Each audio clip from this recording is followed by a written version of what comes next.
Þetta er verkefni 18 í Excel, 18 SUMIF. Nú ætla ég að setja inn formúlu hér, SUMIF, en SUMIF leggur saman tölur sem uppfylla ákveðin skilyrði.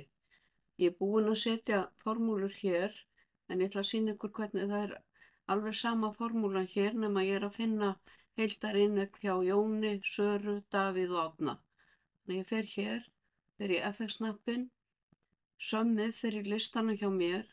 Ef það er ekki í listanum þá skrifa ég það hér á línuna og smetla á Go.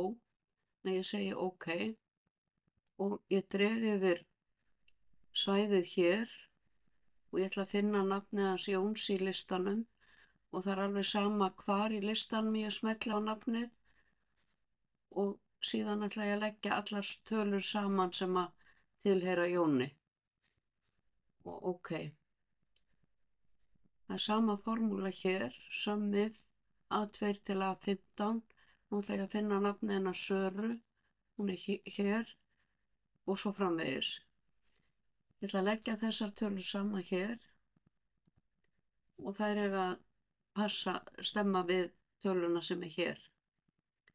Ætla ég að finna meðalinneignina, þá fer ég í Average, ég fari hér í Average og ég dreg yfir C7 til